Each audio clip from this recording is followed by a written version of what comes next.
Hum. Djalma, estamos gravando agora, e aí hoje nós vamos fazer uma conversa bem aberta, bem um bate-papo sobre espírito e matéria. E aqui com o objetivo da Exatamente. gente destrinchar com a visão mais filosófica e despretensiosa, desprendida da religião, não é? Uma Exatamente. filosófica, pragmática, como a gente vem conversando, como a gente vem discutindo. E aí a gente está falando aqui, né, Djalma, sobre reconciliação entre espírito e matéria. E aí quando a gente Isso. pergunta, será que dá para diferenciar o espírito da matéria? É uma pergunta interessante. Veja, o espírito está sempre ligado à matéria. Nós estamos aqui conversando, nós somos dois espíritos ligados a uma matéria. Logo, elas têm condições de se interligarem. Então, se o espírito pode se interligar com a matéria e vice-versa, eles têm um complemento um do outro. Os dois podem se associar. Logo, não são diferentes. É isso, a gente está até trazendo um pouco para a teoria atômica, né? Que no início, lá nos gregos, pensando o que Uhum. seria a partícula indivisível da matéria. E aí foi Isso. aquela projeção da bolinha menor, que é a menor Uhum. O partícula. átomo é E aí o a gente indivisível. foi destrinchando, destrinchando e não encontrou a matéria, no final das contas. É, Encontrou uma exatamente. probabilidade de possibilidades. E o que é interessante, não é? Você veja que Leucipo e Demócrito partiram de algo interessantíssimo. Eles viram, digamos, o raio de sol que entra por uma frecha e um bocado de poeira rodando no meio. Olha, É. daí veio a ideia. Veja que o negócio é bem arquetípico. Ah? Uhum. Quer dizer, o arquétipo pegou aquilo e disse assim: será que não é tudo formado por pontinhos assim, por coisas que são. Ele aí deu o nome de átomos indivisíveis, que são diferentes e se juntam e formam as coisas? Olha, veja. Que coisa interessante. Como ele começou a pensar isso. Inclusive, olha o que ele vai dizer. Né? Você sabe, a alma também é feita desses átomos, um átomo diferenciado. Uhum. Vão mais longe, e aí começa uma visão semimaterialista. Quando o corpo morre, esses átomos existem durante um período, depois se dissolvem. Olha aí. Quer dizer, a alma também é atômica, ligada a uma estrutura atômica. Sim, sim. Olha a intuição deles. É isso. E que a intuição que depois no futuro, passados muitos séculos, a gente vem e encontra uma estrutura semelhante, mas transcendendo assim essa visão mais materialista, mas descobrindo que no final das contas é muito difícil diferenciar, né, energia e matéria. Ou seja, a gente vai tentando ampliar, Exatamente. ampliar, ampliar, ampliar e não. E energia eu tô falando no sentido físico, né? Não é energia no Sim, sentido espírita ou no religioso. sentido físico. A gente não Inclusive, se consegue. nós formos olhar bem, essa energia é a base de tudo. Sim. Porque tudo é energia que vai mudando. Ah, e a troca de energia, tudo é troca de energia, ou não é? É isso. E a grande questão que fica, Djalma, é até que ponto vale a pena a gente tentar estabelecer essa distinção tão clara entre espírito e matéria, e até que ponto isso pode ser benéfico, até que ponto isso pode ser prejudicial, criar uma cisão em vez de uma conciliação, não é? Mas uma visão já existe. Porque quando nós começamos, como seres humanos, a pensar, nós vimos o mundo com medo. Uhum. Olha só, o homem primitivo, você imagine, ele começa a pensar e ele vê o trovão, o raio cair, as chuvas naquele tempo que cada gota era 1 litro, o vulcão que explodia, a terra que tremia. Veja um cão, por exemplo, ou gato, quando você tem um São João como está agora, o pessoal solta foguete, o que é que acontece com ele? Vai ficar com medo. Corre e se esconde. Ele está com medo, ele treme de medo, porque ele não sabe o que está acontecendo. Então a visão já começou aí. Tem coisas. Então a religião começou através do medo também, Sim, não é? E o que é que acontecia? O raio às vezes caía e matava um. sim. Oh, que coisa! Deus Ao tem mesmo razão. tempo, eles começam a ter ideia de que a vida continua por vários fenômenos, inclusive o fenômeno mediúnico também como vários já disseram, ao se olhar na água, ver o reflexo, ele não sabia que, como o gato, o cachorro, quando olha para o espelho, fica pensando que é um adversário que está lá do outro lado. Não, ou seja, tá? Então, também com os fenômenos mediúnicos, como Bosano chama atenção. Então, quer dizer, de repente eles descobrem. Você observa uma coisa: o Homo naledi, lá na África do Sul, já fazia rituais para os mortos. Porém, já antes deles, os neandertalenses começaram a fazer ritual, a enterrar a pessoa com roupa, com comida. Quer dizer, havia uma ideia de uma continuidade da vida, mas tudo estava envolto em medo, primeiro ponto. É. Depois ele não sabia o que é aquilo lá, era outro mundo. Olha o nome, outro mundo, além túmulo, não é? É isso aí. Você trouxe muito bem que aí você trouxe para os primórdios, né, das civilizações, da raça humana, né? E desde lá a gente já vê essa visão assim em volta do medo e do desconhecido, né? E é justamente isso, a tentativa de explicar o desconhecido, e a tentativa de explicar também aqueles instintos de preservação que também induzem ao erro, né?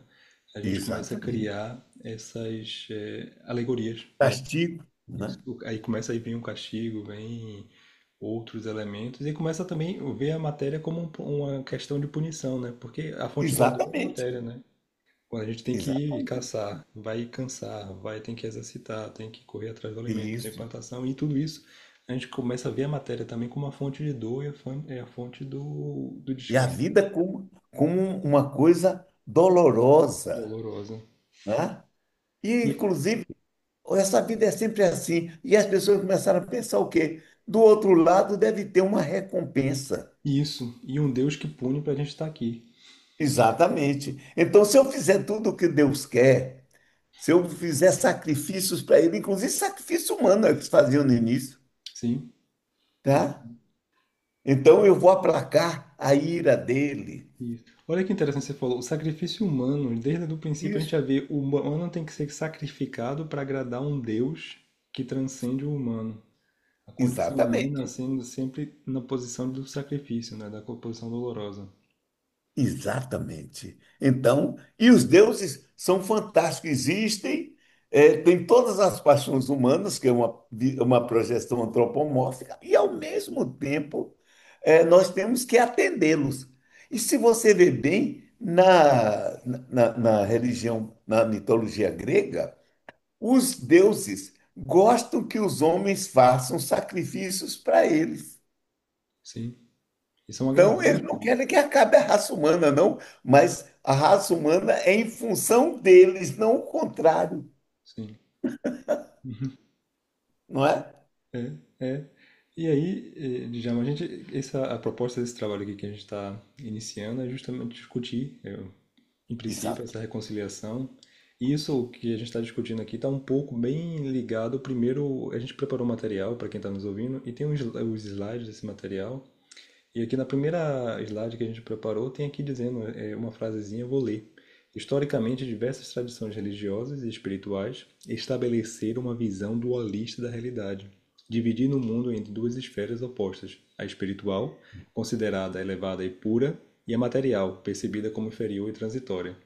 Essa apresentação aqui que a gente vai fazer nesse trabalho, nessa discussão, vai explorar essa dicotomia, né, um pouquinho como a gente já está fazendo aqui, mas eu queria ler para vocês essa primeira frase que a gente tem aqui, justamente por isso, né, que está fazendo bem uma síntese do que a gente está falando, essa dicotomia entre a visão do Isso. mundo espiritual, que é onde estão os deuses, onde está o Olímpio, aquela coleção de deuses esperando por serem louvados, serem idolatrados, serem oferta de sacrifícios, como o Djalma já trouxe aqui. Interessante, não é? Você veja, nós temos que sempre aplacar os deuses. Uhum. Quer dizer, nós estamos sempre na possibilidade do erro. Olha, interessante dos deuses antigos. Eles não tinham o adversário, eles não tinham Satanás, porque eles já eram ao mesmo tempo deuses bons e Satanás também faziam mal. Olha que coisa. Ah, todos os deuses eram assim. O único indivíduo que começa a fazer uma diferenciação, e isso ao longo do tempo nós vamos discutir, foi Zoroastro, Sim, sim. que pensou dois deuses, um bom e um mau. Daí veio uma separação. Isso agora é coisa para o futuro. É isso. Mas voltando aí para esse assunto aí, que a gente vai discutir mais detalhado por futuro, como o Djalma disse aí, Isso. esse tema, mas voltando para o tema dessa divisão, o que é que acontece? Que é interessante que isso que a gente está falando aqui não é só uma questão da religião ocidental ou do cristianismo. Não. Não, a gente vai encontrar o princípio de divisão, espírito, matéria, ser, né, individualidade e matéria, e essa oposição, esse antagonismo em diversas religiões. Essa visão Isso. espiritual que considera, olha, o espiritual é o elevado, é o puro, é o nirvana, é o céu, é o nosso lar, é aquele lugar que os espíritos se reúnem e vão ficar juntos e felizes e integrados. E aquela visão que representa o ideal, né, a ser alcançado, a ser superado através da superação da matéria. Aí depois tem a visão material, que é percebido como inferior. Olha, a matéria é pesada, é expiação, é o mundo de provas e expiações, né? O que Isso. fala muito. É o umbral, que depois vai ficar ali, olha, você usou muita É matéria, o é Hades, o para depois. Hades. Ah, Isso. E a matéria está os sempre ali, o ínferos. obstáculo. Isso. Interessante que você chamando aqui na visão espiritual. A visão espiritual antiga não dava prêmios nem recompensas depois da morte. Tudo era na matéria. Olha que coisa. Deus dava, inclusive, o Deus hebraico. Uhum. Se você pega a primeira parte do a Torá, o que Moisés escreveu, ele não fala em vida depois da morte, prêmios e recompensas. Até a ideia do Sheol era um Hades. Ia todo mundo para lá, fosse bom, fosse mal. As recompensas eram aqui. Olha que coisa, Isso. né?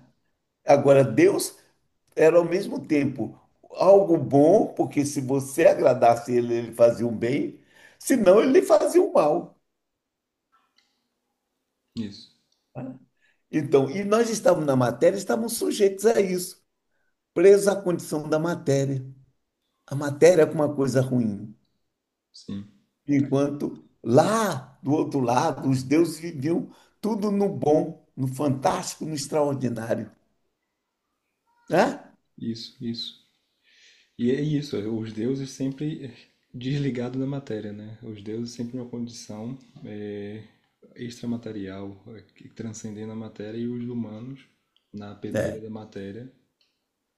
E eles tinham as paixões dele, faziam o que queriam. Sim, Nós, se fizéssemos, não estávamos dentro d'água, porque eles nos castigavam. Ou seja, e aí a religião, na medida em que vai avançando, o que é que nós vamos ver? Nós vivemos aqui somente para servir a esses deuses. E, ao mesmo tempo, nós sofremos punições que muitas vezes não entendemos por quê. uhum, A dor, eu estou sofrendo. Aí você veja na Ilíada, quando alguém, como é o chefe de toda aquela, como é, o exército grego, quando ele é, faz um mal a um sacerdote de Apolo, Apolo vai lá e começa a flechar todo mundo, e quer dizer, a pessoa começa a ficar doente. Há uma pandemia.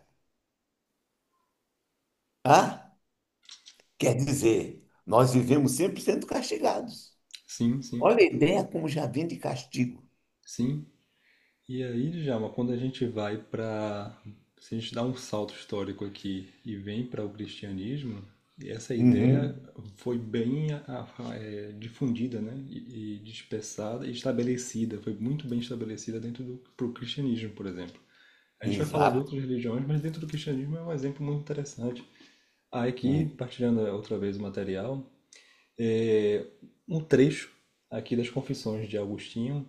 Ele tem um relato, eu vou até ler aqui o parágrafo completo, que eu acho que é Uhum. interessante, a forma com que ele apresenta a vida que ele teve dos 19 Isso. aos 28 anos. Aí ele fala: durante esse período de 9 anos, dos 19 até os 28 anos, fui de seduzido e sedutor, enganado e enganador, conforme minhas muitas paixões, publicamente com aquelas doutrinas que se chamam liberais, ocultamente com o falso nome da religião, mostrando-me aqui soberbo, ali supersticioso e em toda parte vaidoso. Ora perseguindo uma áurea de glória popular até os aplausos do teatro, os certames poéticos, os torneios de coroas de feno, as bagagens de espetáculos e a intemperança da luxúria, ora desejando muito purificar-me dessas imundícies. E aí ele coloca a palavra, classifica tudo que ele viveu como imundície, Uhum. levando alimento aos chamados eleitos e santos, para que na oficina do seu estômago fabricasses anjos e deuses que me libertassem. Tais coisas seguia eu e praticava com os meus amigos, iludidos comigo e por mim. Iam-se de mim os arrogantes e os que ainda não foram prostra- prostrados e salutarmente esmagados por ti, meu Deus. Mas eu, pelo contrário, hei de confessar diante de ti minhas torpezas para o teu louvor, permitindo-me, te suplico e concedo-me que me lembre fielmente dos desvios passados do meu erro e que eu te sacrifique uma vítima de louvor. E aí que é Olha, interessante que ele traz aqui nessa passagem tudo que a gente estava falando, né? Já a questão do exato. sacrifício, a questão de como ele classifica imundícies da vida material e questão de ter que se afastar, né? Do contato com o mundo, de tudo que liga a matéria, os instintos e a vida cotidiana, tendo que se afastar e se sacrificar em prol de um Deus que condena tudo isto. É algo interessante. Você observa, porque Santo Agostinho, ele era filho de uma mulher cristã, Santa Mônica, depois chamada assim, e de um indivíduo que era inclusive do exército romano. E ele era politeísta. Ele foi advogado, mas ele vivia a vida normal da época. Então, ele vivia tendo suas relações sexuais, etc. Inclusive, quando ele faz a conversão, porque a mãe dele queria convertê-lo de qualquer jeito, para ele sair daquela vida de pecado. Até que, finalmente, ele resolve fazer a mudança. Tem até, ele coloca, não é, o toma e lê. Ele ouviu uma voz dizendo, aí ele pega a Bíblia, o Evangelho, vai ler e tal. E a mudança toda dele vem daí. Tá? Mas ele começa a dizer tudo aquilo que ele viveu, ele estava, porque Deus, e Deus podia castigá-lo, podia não assim. Não sei se você já leu um livro do Jostein Gardner chamado Vita Brevis. Não, não. É um interessante porque quando ele, Santo Agostinho, ele fez a conversão, Agostinho de Hipona, ele faz a conversão, o que é que acontece? Ele tinha um amante. Hum, Quando ele se converteu, ele tinha um filho com essa amante. E hum, aí o que a mãe dele fez? Botou a mulher para fora, mandou ela para longe. E ele ficou, quer dizer, a santa castigou a pobre da mulher, né? E deixou o filho lá, chamado Adeodato. Aí o Jostein Gardner dá um nome a essa mulher, porque ninguém sabe, nem Santo Agostinho disse nas Confissões, uhum, dá um nome a ela e faz ela discutir com ele, principalmente a visão de sexo, ou a uhum. condenação do sexo que ele estava fazendo. E eu recomendo as pessoas a lerem, porque é um livro interessante. O Esse aqui é Jostein um. Gardner, uma pessoa que é um filósofo também, faz uma análise desse tipo, não é? Então, Fica. ele começou a sentir culpa por tudo que fez antes. Uhum, E aí, ele vai se transformando em santo porque ele começa a se castigar. Tem uhum, até uma frase dele que Jung chama a atenção. Ele diz: Graças te dou, Senhor, pelos meus sonhos. Perdão, por não ser responsável pelos meus sonhos. Ou seja, olhe bem, ele aí Jung diz assim: os sonhos de um santo devem ser terríveis. Quer dizer, tudo que ele sonhava, ele dizia: "Eu não sou responsável por isso, não." Ô, Djalma, você pode repetir o nome do livro para quem está nos ouvindo procurar também? Vida Breves ou Vida Breve, que eu já vi também traduzido assim. E, inclusive, se encontra em PDF, tranquilo, sem muito problema. Né? Recomendação de leitura, quem tiver É interesse. uma recomendação e é interessantíssimo sobre essa área. Mas e você vê, não é, Djalma, a questão da transição de uma visão mundana para uma Isso. visão divina. E aí ele, para essa transição, ele sai de um polo, vai para o outro, e agora identificado com outro polo, ele tem que negar, destruir tudo que significou para ele o outro polo, inclusive a amante dele. O corpo é o mal. O corpo mal, o sexo é um Quer mau dizer, as produto. paixões do corpo estão levando a gente para o inferno. E agora imagina o conflito que ele viveu o resto da vida dele. Mas, claro, a culpa. O Isso. porquê? A religião é baseada na culpa. Sim, Quanto mais faz você se sentir culpado, mais ela lhe domina. sim. Não é? Olha aí. Quanto mais. Observe uma coisa nessa evolução da religião. No início, todo mundo, a alma ia para o Hades, fosse em qualquer religião. Ninguém Uhum. ia ter prêmio nem recompensa. Somente depois dos mistérios de Orfeu acontece isso. E para os hebreus, somente depois que eles foram para o cativeiro da Babilônia. Uhum. Quando o Ciro os libertou de volta, começa a aparecer Satanás, o adversário. Porque antes é Deus que faz tudo. Né? E Satanás é um adversário. E é entendível. Se você pegar depois da volta, tem o livro de Jó.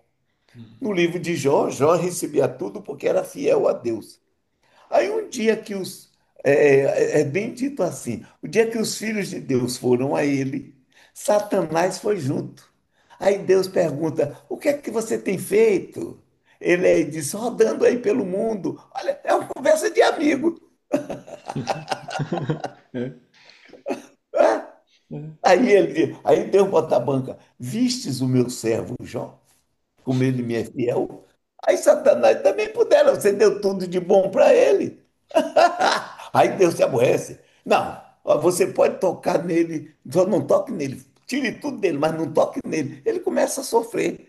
Quer dizer, por causa de uma discussão entre Deus e Satanás, o pobre do Jó pagando o papo, sem ter feito nada de errado. Aí é que está.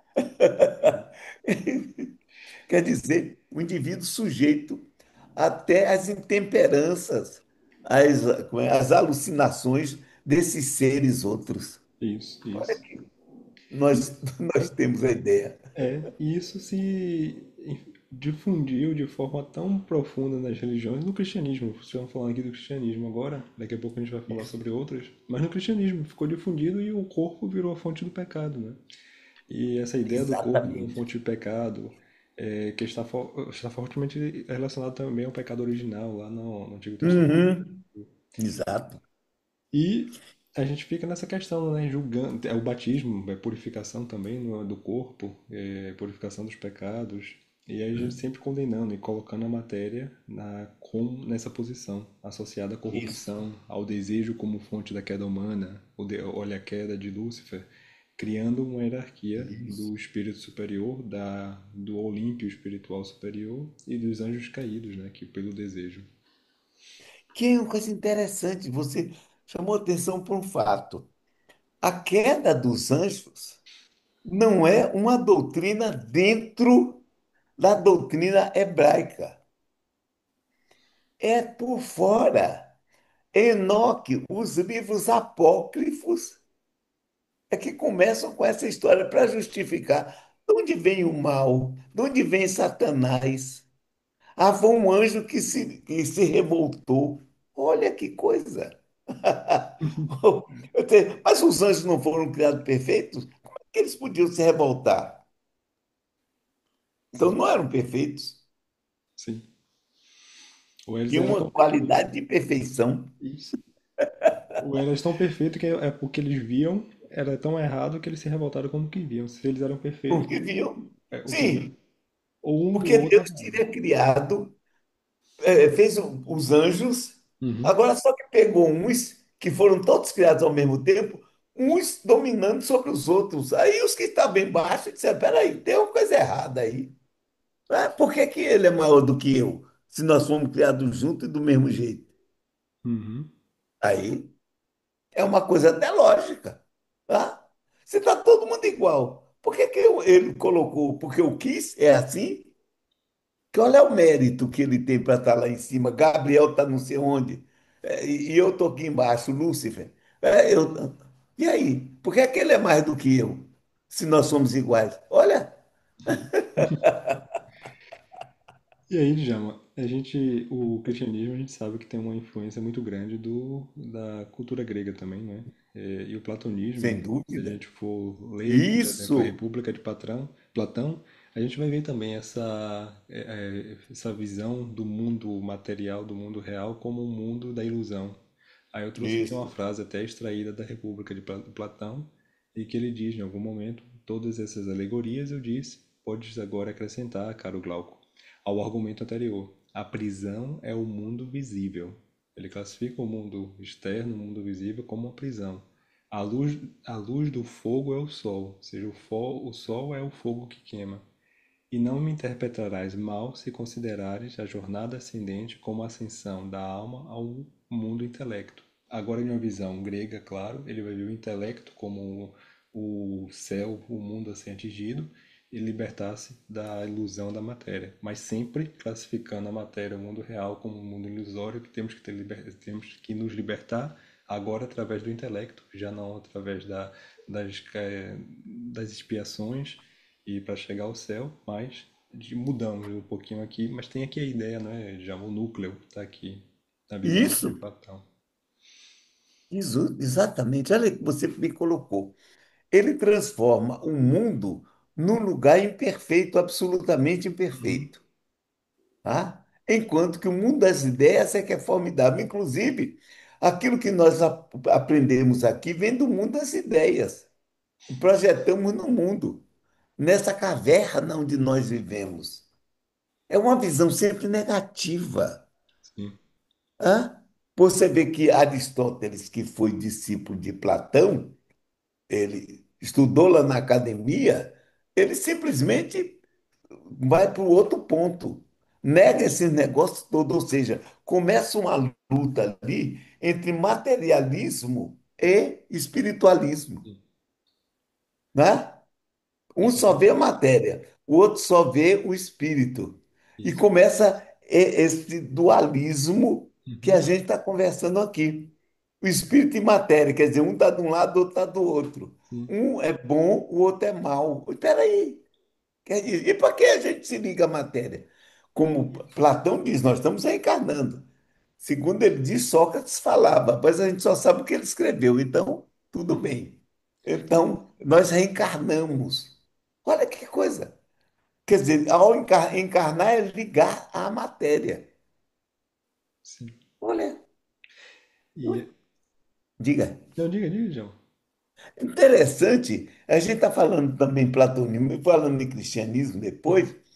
Orígenes vai lançar uma ideia apocatástasis. Primeiro, ele diz que existe antes o espírito, antes de encarnar, ele já existe, está no mundo espiritual. Então, lá no mundo espiritual, vamos chamar assim, existe a civilização egípcia, a civilização grega, a civilização romana, a civilização hebraica. Aí, eles, quando encarnam, encarnam desses lugares. Uhum. Mas toda a Terra, segundo Orígenes, ela vai evoluindo. Chega no dia do juízo final, os bodes são separados das ovelhas. Deve chamar bode porque fede bode. Então, as ovelhas vão para o céu. Mas esses que ficam vão para uma nova terra. Quando chega no final dessa nova terra, existe também um outro juízo final, outra separação. Assim vai até a última terra. Na última terra, todos são redimidos e salvos, inclusive Satanás volta a ser um anjo de luz. Por isso, ele foi condenado pelo concílio lá de Constantinopla, de Nicéia, que o pessoal diz assim: o cristianismo antes era reencarnacionista. Eu digo, nunca foi. Nunca foi. A Provavelmente. única pessoa que lançou uma ideia foi condenado, a reencarnação não foi condenada. O que foi condenada foi a pré-existência da alma. Uhum. Ah! Ou seja, tem gente que diz assim, ela que nunca foi, nunca. Pegar os textos escritos, não teve nada disso. Ele é condenado pela preexistência da alma e pela ideia da apocatástase. Quer dizer, no final de tudo, as pessoas todas, até Satanás, voltava a ser um anjo de luz. Olha que coisa. Interessante, João. E aí, Agora, diga, diga. diga, Não, diga. eu ia dizer o que eu acho interessante também que nessa questão é o que é que Platão faz? Ele pega, cria o mundo das ideias, cria o mundo material. Aí Isso, você traz Aristóteles, vai para a tendência materialista. E aí a gente fica nessa dicotomia, nessa cisão. A cisão do, como você disse, de um lado, o mundo das ideias, eterno, perfeito, representado pela realidade absoluta. E a gente uhum, vai ficar prospectando nas ideias o que é a realidade, o que é, o que é isso, que não é. Mas aí, e a parte empírica e o contato com a realidade? De onde é que vem? O que é que a gente usa para estabelecer o contato real, e atuar na realidade? Não, não só é as ideias, vivência, é a vivência. não é? É, O que nós estamos fazendo aqui? é isso. E como é que a gente vai fazer a vivência no mundo das ideias? Eu com o meu Não pensamento, pode. transmitindo o pensamento para Djalma, Djalma transmitindo de volta? Vamos ser telepatas. Telepatas. E depois, como é que a gente grava isso e coloca no Spotify ou no YouTube? Não dá. É verdade. Então, essa discussão é interessante para nós verificarmos. O mundo é uma coisa ruim. Por quê? Por que que o mundo é uma coisa ruim? Então, tem um mundo que eu tenho que aqui massacrar o meu corpo, como é? Dominar as paixões, fazer como o Santo Agostinho pregando. Aquilo tudo foi errado, eu peço perdão, estou me confessando para todo mundo dos pecados que eu cometi, Uhum. para eu poder ganhar o reino dos céus. Espera aí, como é esse negócio? Eu tenho que massacrar a mim para ganhar um prêmio depois? Por que que eu não posso ganhar esse prêmio aqui? Sim, Né? isso. E o que é que garante que. Será que existe essa dicotomia mesmo? Sim, sim, é isso, é isso. E o que é que garante para ele que depois ele vai encontrar aquilo que ele está achando que ele vai encontrar? Exatamente. Quem garante? Quem garante? Ah, não, mas tem aqueles que disseram que era assim. Mas peraí, por que que eu tenho que acreditar neles? Sim, isso, isso. E aí a gente vai para outras correntes religiosas e vai encontrar a mesma visão, não é, Djalma? Por exemplo, se a gente for aqui Exatamente. para o gnosticismo, a gente encontra a mesma visão dualista. Está ali a matéria como uma prisão. No gnosticismo a gente vai Uhum, ver a matéria explicitamente vista como uma prisão do espírito através do que tem que ser superada para alcançar o conhecimento espiritual. A libertação, e acreditavam que a salvação consistia em escapar da influência negativa do mundo material por meio do conhecimento espiritual secreto. Essa é uma visão isso. gnóstica. E o espírito aprisionado, a visão gnóstica considerava que as partículas de luz divina estão aprisionadas na matéria, necessitando a Uhum. libertação. Temos que expurgar, Aprisionadas. Olhe bem. aprisionadas, isso. E temos que libertar. Libertar para libertar uma pessoa de uma prisão, ou você tem a chave da prisão, você vai destruir a prisão. São duas opções. Na visão gnóstica, a gente tem que destruir, expurgar essa pureza espiritual da matéria.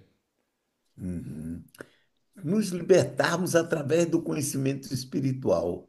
Uhum. Ou seja, tudo bem, eu até o que ampliar o conhecimento é uma coisa boa, mas condenar, olha que dizem o seguinte: Deus criou tudo. Então, se o mundo é ruim, se a matéria é ruim, foi Deus que criou. Eu acho que a pessoa está cometendo uma blasfêmia, inclusive. Sim. Ou quer dizer que Deus também faz coisa ruim, Sim. não é? Sim. E aí é que entra aquela questão que é, se Deus é perfeito, bondoso e puro, criou a matéria que é ruim e aprisionou o espírito na matéria para depois de tanto sofrimento ter que se libertar, faz sentido nessa visão. Aí outra questão, a extrair através do conhecimento se libertar. Só o fato de libertar já condiciona a condição atual como uma condição negativa, como uma De condição prisioneiro. de prisioneiro. Será que somos realmente prisioneiros? Imagina a gente vivermos uma vida toda pensando que somos prisioneiros. É equivalente a viver a vida de uma pessoa que foi condenada à prisão perpétua. Exatamente. Nós somos condenados. Ah, por quê? Adão e Eva pecaram. O pecado da desobediência. Mas tem um autor com Jung. Quem é que faz eles pecarem comendo da árvore do conhecimento do bem e do mal? Olha que coisa interessante. Eles estavam num paraíso, não sabiam que estavam nus, eram dois animais. Agora tinha uma árvore do conhecimento e Deus proibiu eles de comer. Então Deus não queria conhecimento, quer dizer, o conhecimento é uma coisa errada. É? Isso. Aí vem uma cobra, faz amizade com Eva e faz ela comer. Uhum. Leva ela a comer. Aí eu tô com Jung. Quem fez a cobra e colocou no paraíso? É isso. Hein? Quem foi? E ele queria o que com isso? Não sei, mas quem fez a cobra é tão culpado quanto Eva. Quem fez a cobra?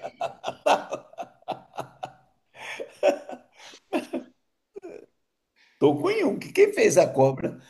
Porque queria que o homem saísse daquela condição. Sim. Ou seja, não sabia que estava nu, eram dois animais. Que o Uhum. animal não sabe que está nu. Aí ele é expulso para o deserto para comer o pão com o suor do rosto. Ah, É sempre uma visão alegórica tentando justificar justamente a questão, a justificar o sofrimento humano e justificando isso exatamente. como algo condenável, não? Como condenado. E o que é que eu tenho que aqueles dois lá fizeram? Eu não estava lá para dar meu palpite, minha opinião. É isso. Gente, e aí eu sou condenado pelo que eles fizeram. Ah, qual é? Mas, Eu sabe, já nasço impuro? já nasce impuro até ser batizado. Exato. Aí, Portanto, Djalma, essa isso visão. não é um problema de crítica contra ninguém, Não, mas não. é um raciocínio em cima lógico de uma coisa. E tanto que não é uma crítica com seletiva que a gente trouxe aqui também o hinduísmo. Não é só no Hinduísmo, cristianismo, não é só exatamente. na religião hebraica que tem essa visão. Se a gente for para o hinduísmo, a gente vai ver trazer aqui a questão do Maya.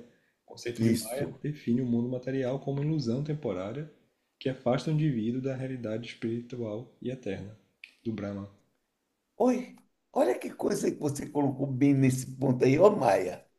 Quer dizer, o indivíduo está vivendo uma ilusão, ele é obrigado a ver na ilusão. Se ele vive na ilusão, ele vai fazer o quê?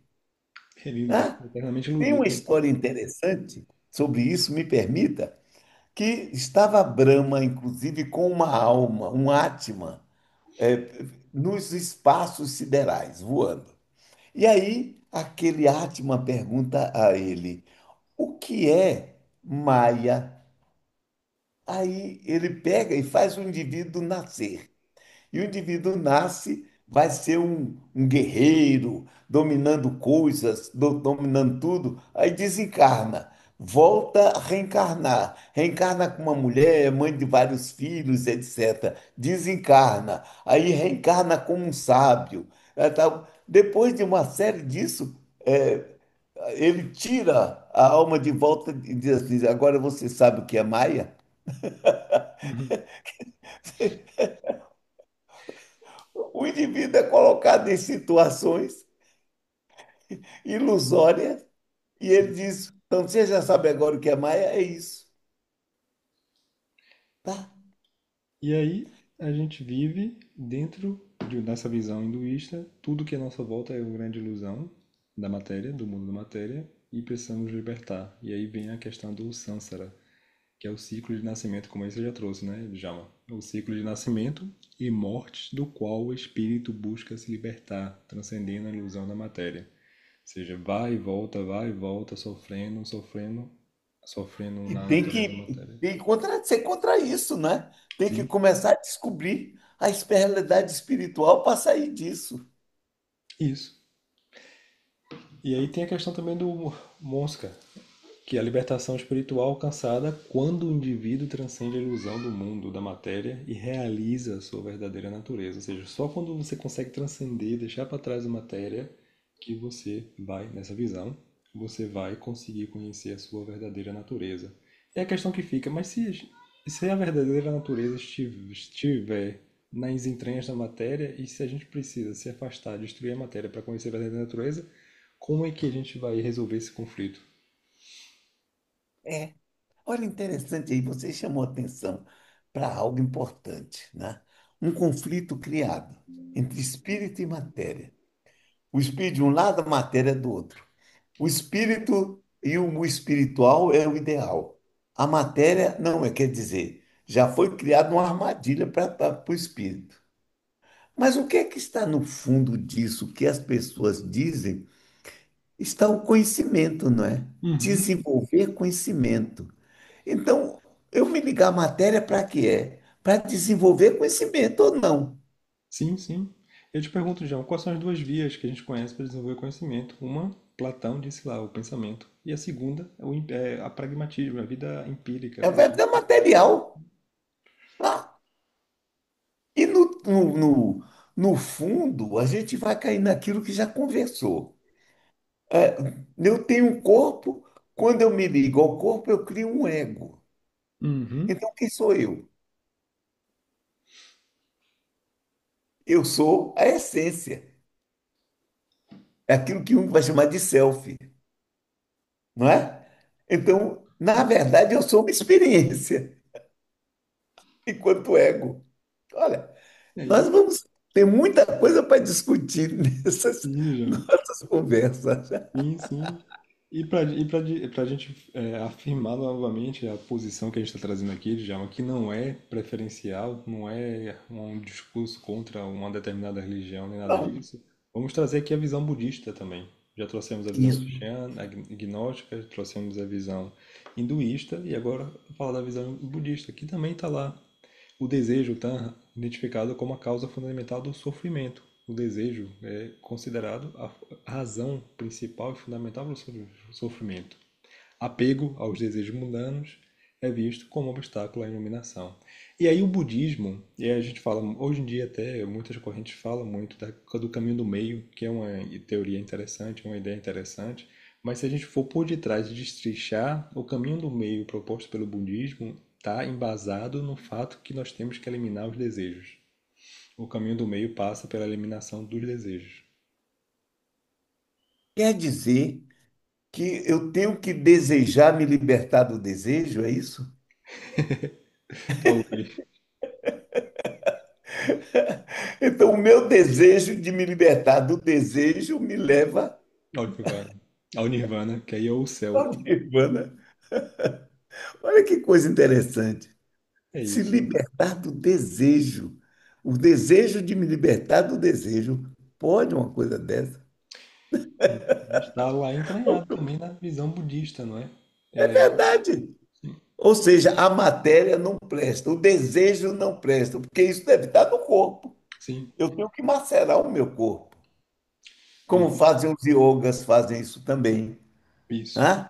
Como mais tarde, São Francisco de Assis chamava o corpo de irmão burro. Aí Sim, passava fome, fazia jejum, tinha que massacrar o corpo. O coitado do corpo, que já é um problema, ele cria um problema para o corpo. sim, Ou seja, que dualismo infeliz é esse? sim. Que a gente tem que ser dualista? Mas vamos aprofundar. E o monismo onde fica? Uhum. Uhum, E aí, Djalma? não é? É. E Isso. o monismo onde fica? Hum? Essa é a questão que a gente está discutindo aqui. É importante ressaltar também, Jama, que o que a gente está discutindo é a visão dualista na Isso, natureza da religião. Claro, tem muitas outras vertentes que a gente não está trazendo aqui para essa conversa, né? Mas o foco é essa visão que condena a matéria de uma ou outra perspectiva, do pecado original, do mundo das ilusões e de todas essas questões, sempre condenando a matéria, não é? inclusive, o próprio Espiritismo, que vê o mundo como um mundo de expiação e de provas. Nós estamos aqui para sofrer. Você pega no Evangelho segundo o Espiritismo, tem uma mensagem que começa assim: o sofrimento, a dor é uma bênção que Deus manda aos seus eleitos. Eu não quero ser eleito, não. Há muito tempo eu saí dessa. É, a gente vai chegar daqui a pouco no espiritismo também. A gente tem aqui realmente. Exatamente. E antes de chegar lá no espiritismo, Djalma, só para a gente fechar essa fase aqui com essas visões que a gente trouxe das religiões orientais e ocidentais, a gente tem essa visão, só para fechar esse apanhado que a gente está trazendo essa Isso, visão dualista, né? As consequências da visão isso. dualista. A depreciação do mundo material, visão negativa da realidade do corpo físico, o ascetismo externo, promoção da ideia do abandono dos desejos, das vontades, das necessidades corporais, como caminho ideal. O conflito, isso vai, queira ou não queira, vai gerar um conflito, uma cisão interna. Porque a gente não consegue, eu não consigo me dissociar do meu corpo, da minha natureza física. Se eu nego ela, se eu prego a libertação dela, eu estou pregando uma visão que condena a minha condição, tornando-nos sempre condenados. E isso vai aumentar meu sofrimento. Que tal? Claro, claro. Ou seja, eu estou sofrendo isso. Não O gera, seu som. não propõe nenhuma solução, não é? Não apresenta Não. uma solução. Quer dizer, a solução que apresenta é o sacrifício. É É o o. sacrifício. Tem que sacrificar o corpo. Isso. Porque o corpo é o mal. O mundo material é o mal. Sim. Então, mas será que é? Será que existem assim dois elementos diferentes no universo, o espiritual e o físico? Quando nós vamos para o sul do mundo material, o que é que a gente vê? Uma gradação. Ah, ou seja, como você colocou logo no início, do átomo que vai criando um mundo que hoje nós temos como um mundo quântico, do mundo quântico vem esse mundo nosso. E aí Sim. o espiritual está em outro canto? É Isso. feito de quê? Bem de quê? É contrário? É o oposto? É isso. Mas se a gente for olhar a evolução biológica, a gente não vai encontrar isso. A gente vai encontrar o ser humano Não, vindo de um processo de evolução que começou num elemento unicelular. exatamente. Então, e temos uma evolução biológica para chegar ao ponto que nós estamos aqui discutindo isso. Isso. E aí a questão que fica, eu vou utilizar as evidências que eu tenho da evolução biológica que demonstra esse sentido, ou vou utilizar a prospecção os que surge através do medo, através da teoria religiosa, para justificar minha condição.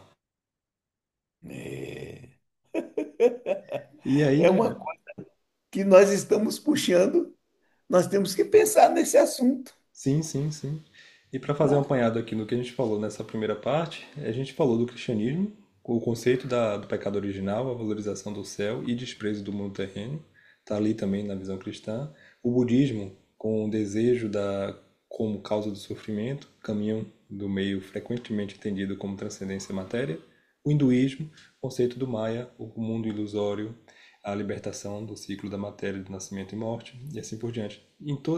Nesses três grandes meios religiosos, e se a gente for explorar outros também, vamos encontrar sempre essa visão, esse dualismo, esse antagonismo entre espírito, matéria, o ser material e o ser espiritual antagônico.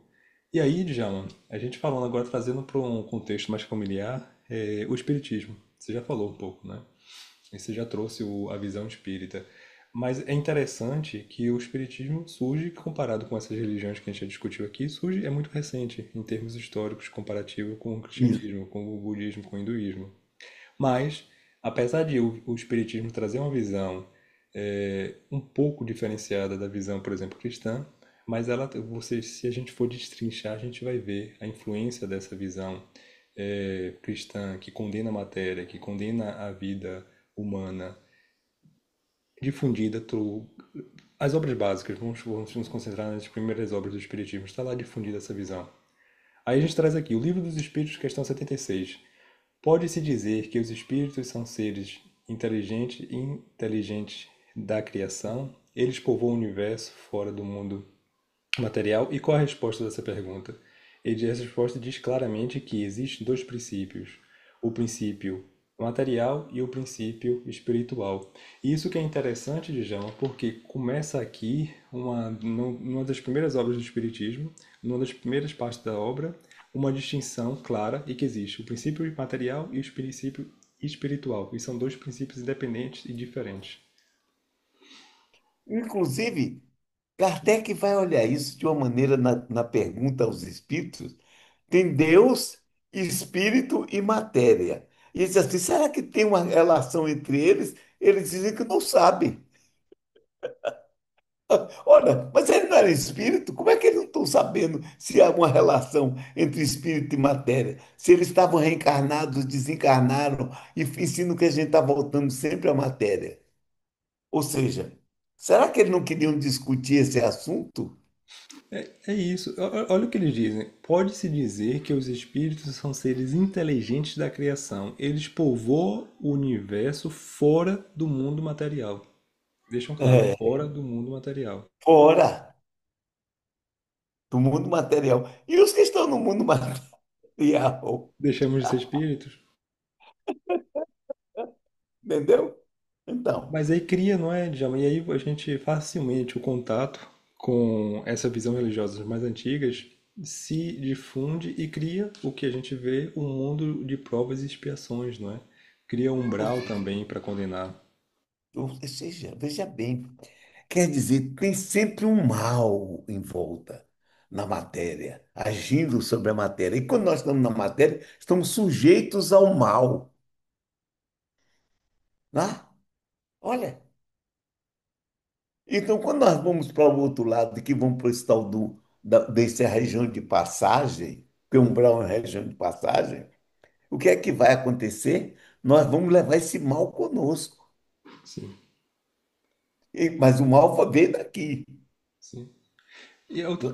a outra questão que é interessante, se a gente for aqui agora, na questão 79, aí diz o seguinte: os espíritos são a individuação do princípio inteligente, como os corpos são a individuação do princípio material. O que é que isso abre Uhum. espaço? Justamente para a matéria nunca ser possível de ser alcançar uma condição além de uma condição inanimada, e não individualizada, ininteligente, inanimada e impura, né? A gente abre Exato, espaço. Não digo que está escrito naquela frase, mas que abre espaço para uma interpretação que existe. Aqui é o espírito, aqui é matéria, e a matéria, sempre será matéria, e não há evolução, não há um processo de aprimoramento. Que é o contrário, apesar do espiritismo não ser contrário à ciência, não ser contrário à evolução biológica, mas que isso implicitamente está contrário à evolução biológica, porque exatamente, se a gente vai analisar a evolução biológica, a matéria conseguiu evoluir, se diferenciar, se aprimorar e se complexar. exatamente. A consequência daqui, não é? Isso daí nos coloca sempre na visão tradicional. O espiritualismo vai sempre pela visão tradicional. Ou seja, tem dois mundos diferentes, onde um é bom e o outro é mau. E Isso, nós temos que sofrer para poder voltar para o bom. isso, Eu tenho que passar toda a miséria aqui para chegar lá do outro lado e ganhar prêmios e recompensas. E por que isso. que eu não posso ganhar aqui? Porque aqui é o mundo do pecado original. É um mundo de expiação e de provas. Olha, Sim, sim. É isso, mundo de expiação e provas, que é o que a gente traz aqui agora, nessa próxima parte, justamente essa questão. nas obras basilares do Espiritismo tem a classificação das escalas dos espíritos, né? Tem lá uma classificação de uma escala e que diz espírito É. puro são aqueles que desfrutam de uma felicidade inalterável, porque não estão sujeitos às necessidades da vida material. Veja, Uhum. para se tornar espírito puro, a gente precisa se libertar das necessidades da vida material. Novamente nos condena. Aí o que é que põe isso implicitamente no inconsciente das pessoas que interiorizam essa ideia é o fato de que eu preciso me libertar dessas necessidades da condição material para me tornar um espírito puro. Primeiro me ponho na condição de não ser um espírito puro enquanto eu sinto fome, tenho sede, tenho que caminhar todos os dias, canso. Enquanto eu sinto tudo isso, porque são necessidades da vida material do corpo, eu não posso ser puro. Já me coloca na posição de impuro. E depois que, para me tornar puro, eu tenho que eliminar tudo isso. E como é que eu elimino tudo isso, Djalma? Negando tudo isso? Sim, Ah, é isso. E isso vai gerar o quê? Vai gerar culpas, porque toda vez que eu sentir a mínima necessidade física, vai gerar uma culpa, não é? Toda vez que eu tenho a necessidade de me alimentar, eu vou ver o alimento como impuro, a necessidade, a fome como impura, porque é a necessidade da matéria. isso. Então tudo fica impuro. Ou seja, eu estou aqui sofrendo, inclusive porque vai ter uma coisa chamada evolução. E eu estou aqui passando por necessidade no mundo de expiação e de provas, porque eu fiz coisa errada no passado. Eu estou pagando, estou resgatando, estou expiando. Ou Isso, seja, tudo que me aconteça pode ser uma expiação. Se eu peguei um câncer, foi porque eu estou expiando algo que eu fiz no passado. Se eu nascer sem braços, é porque eu fiz o mal com as minhas mãos. Aí eu estou pagando, estou sofrendo sem braço. Se eu isso, sem perna, ou seja, só não deu até agora para nascer sem cabeça, sim. que eu tive pecado, feito erros pelo pensamento. Podia nascer sem cabeça, não é? E agora, como é que eu ia viver sem cabeça? Essa questão, e aí gera um conflito enorme, Djalma, e por mais que a gente não para, e às vezes até vive sob a influência desse conflito e não se perceba, mas no final das contas gera muitas dificuldades. Por exemplo, às Claro. vezes questões simples, um casal que vive infeliz e que já a relação já não funciona. A gente cria aquele estigma que é um pecado se separar, por exemplo. Isso no passado não foi Uhum. maior. E a pessoa vive naquele conflito, olha, eu já não funciona, já não consigo, já não há relação saudável, mas se eu me separar, eu tô indo, vou criar um karma. Eu vou na próxima vida, vou voltar com essa pessoa outra vez como irmão siamês. E não vou conseguir me separar dessa pessoa. Cria-se esse ciclo É, vicioso. exatamente. E aí ainda achamos, não, eu vou me manter nessa relação dolorosa, é difícil, mas eu tenho que aceitar porque a vida tá me colocando, tá trazendo meu karma de volta. E Interessante você falar isso, porque eu já ouvi isso. Eu estava falando num centro de uma pessoa importantíssima. E quando eu terminei a minha palestra, estávamos sentados assim conversando, veio uma senhora de lá e perguntou para essa pessoa: Seu fulano, quer dizer, eu tenho meu marido, eu tenho que suportá-lo até o fim, para não voltar na outra existência com ele. Eu ia dizer, não, isso não tem nada a ver. Aí esse indivíduo que era muito visto, bem visto no movimento espírita virou e disse, é isso mesmo, é isso mesmo. Eu digo, eu fiquei assim parado, não quis me meter, estava na casa dos outros, não ia ser antipático, né? Quer dizer, a mulher tinha que sofrer, talvez, um marido com transtorno da personalidade narcisista até o fim, somente porque, para não voltar com ele a outra existência. E por que que eu sou obrigado a voltar com alguém na outra existência? pois é, por quê? E, qual a justificativa? E o que é que garante, né, que você vai voltar com ele na outra Porque eu existência? estou preso a ele por algum problema? E se eu não quiser voltar, como é que eu faço? É Quer dizer, eu isso. não posso exercer minha vontade?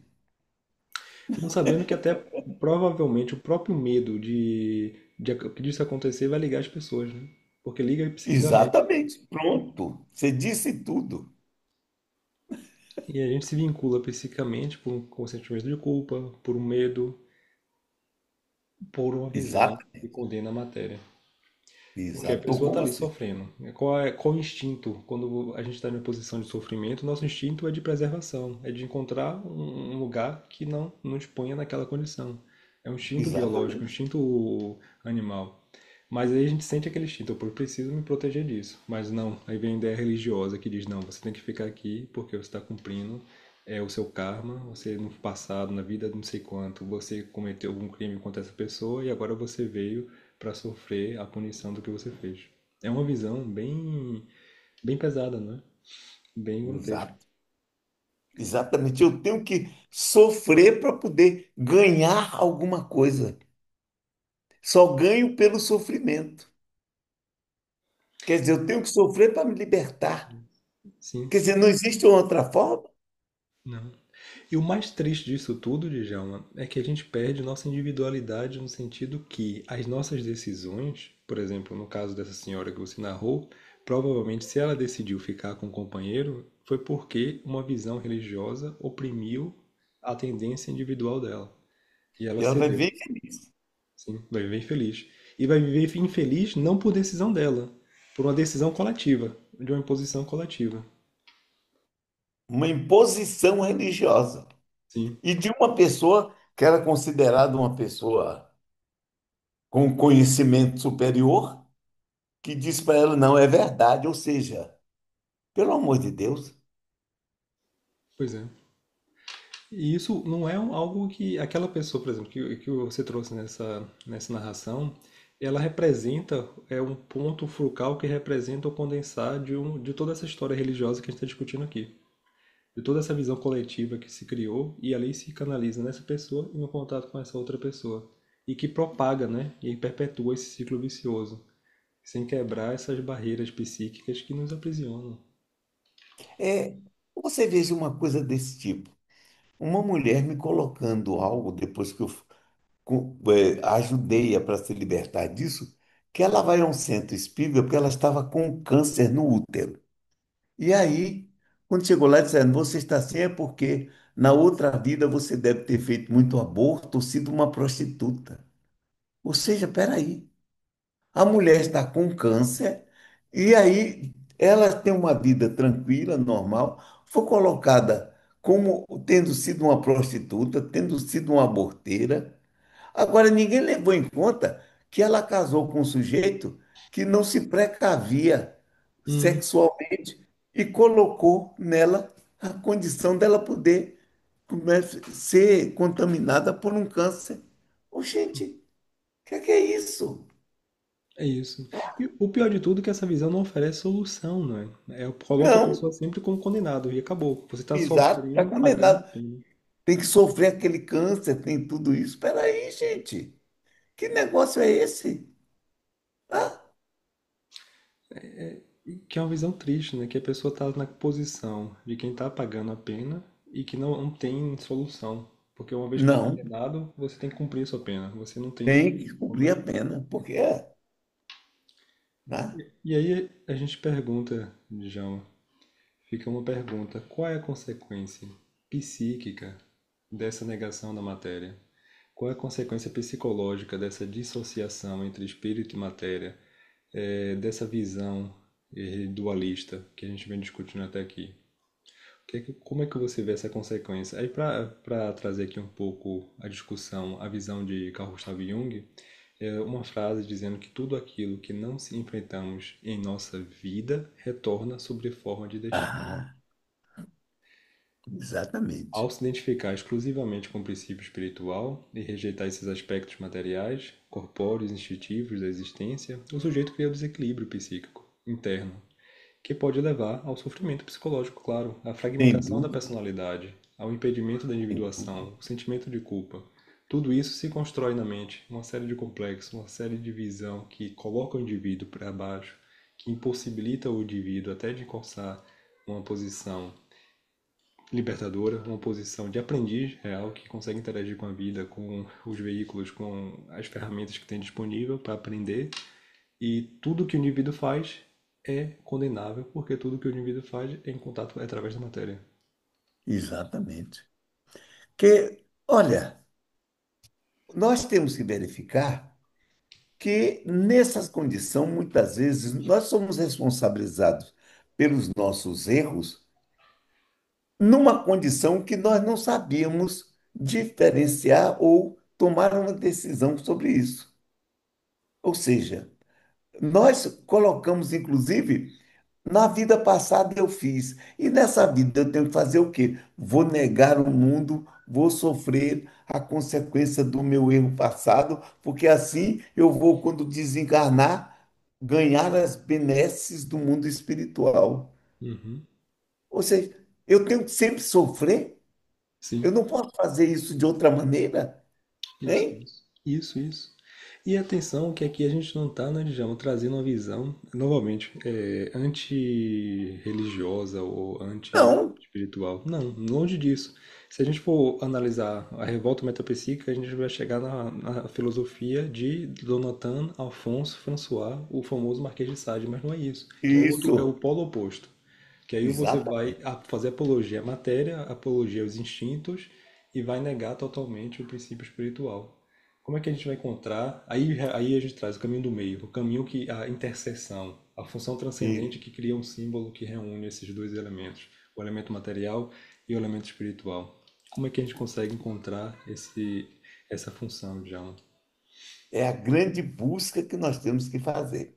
Uhum. Nós temos como base uma psicologia junguiana, e você veja que nessa psicologia nós somos levados a desenvolver recursos positivos, a descobrir aquilo que está em nossa mente, trazer para a consciência para poder tomarmos atitudes coerentes em nossa vida.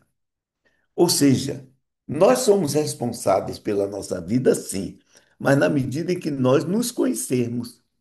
Sem autoconhecimento, não chegamos lá. Sim, sim.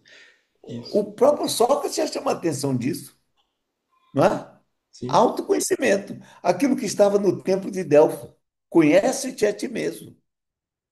Na medida em que eu me conheça, na medida em que eu me descubra, eu vejo que eu tenho dentro de mim condições de mudar a minha vida para melhor, mesmo nessa existência, mesmo nesse mundo que todo mundo diz que não presta.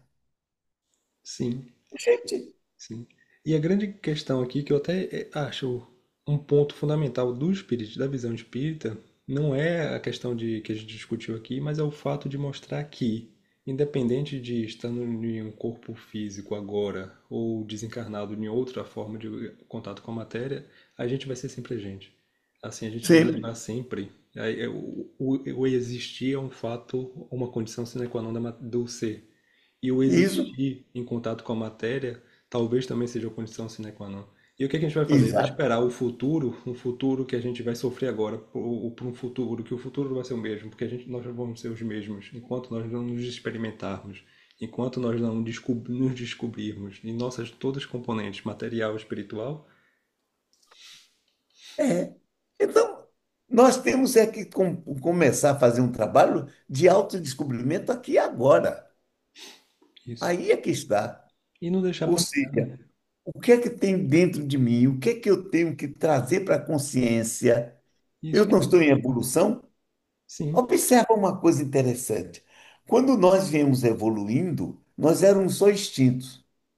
Quando nós começamos a raciocinar, o mundo sofreu uma transformação. sim, Foi quando nós adquirimos o ego, começamos a pensar, a logicar. Nós começamos a criar uma visão maior da vida, que o animal não tem. O animal age sempre no instinto, nós agimos sempre no instinto.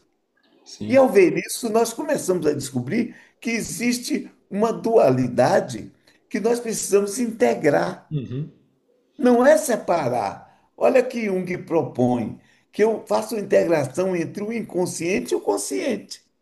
Aquilo que em mim eu não tenho acesso, porque a consciência está restrita, é restrita, eu tenho que fazer uma ligação entre eles e começar uma conversa, um diálogo entre dois na função transcendente. Por quê? Porque as duas coisas não são diferentes. O que me acontece, e aí a gente vai ver ao longo do tempo, é eu estou aqui pagando ou eu estou aprendendo?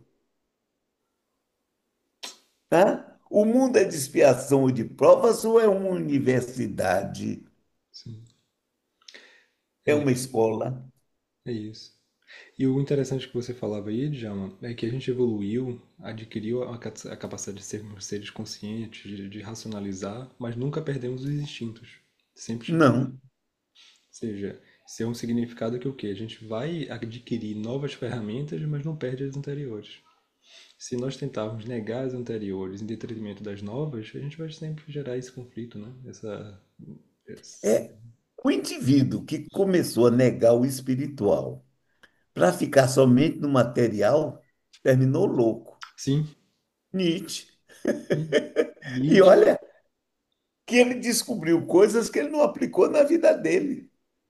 Temos vários exemplos que fez o contrário, né? Nietzsche, Danton François, são exemplos que Isso.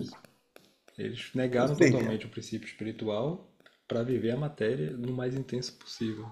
E, isso vem de lá da Grécia também, sim, né? O epicurismo, olha, o hedonismo. isso. E a gente encontra exemplos de um lado e do outro, de um polo, que a gente falou Isso, da religião, errados, de um tanto um lado e do quanto o outro. outro. Porque sempre vai negar. E você vê que no final das contas, tanto um polo quanto o outro começam a se tocar no sentido que a apologia incansável à matéria vai gerar um novo Deus que torna-se matéria e vai gerar um novo céu que é a vivência do prazer. E o prazer também é momentâneo, a gente não consegue estender e perdurar eterno. E sempre vai haver o inferno, Exatamente. que é a ausência do prazer, que ele vai inexoravelmente existir.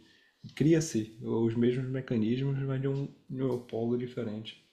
Interessante aí, você falou, eu falei aqui em Nietzsche. Nietzsche chamou a atenção para a condição do apolíneo e do dionisíaco. Se você vive apolineamente, você termina neurotizando. Sim, sim, Se você vive dionisiacamente, você vira uma besta fera. sim. Aí é a integração disso.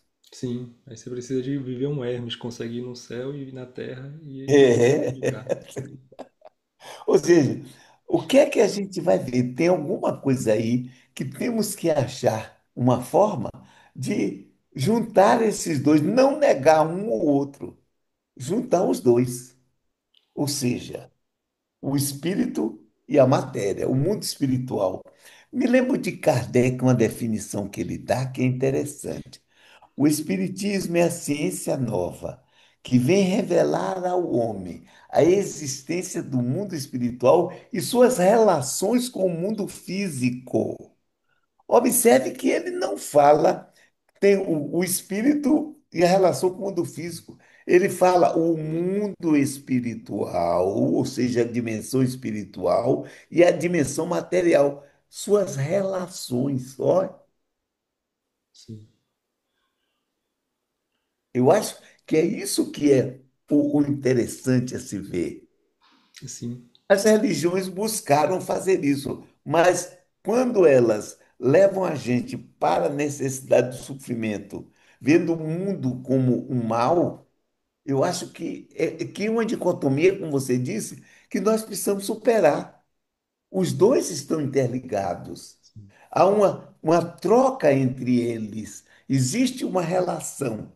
Logo, um depende do outro. sim, E eles dois se completam.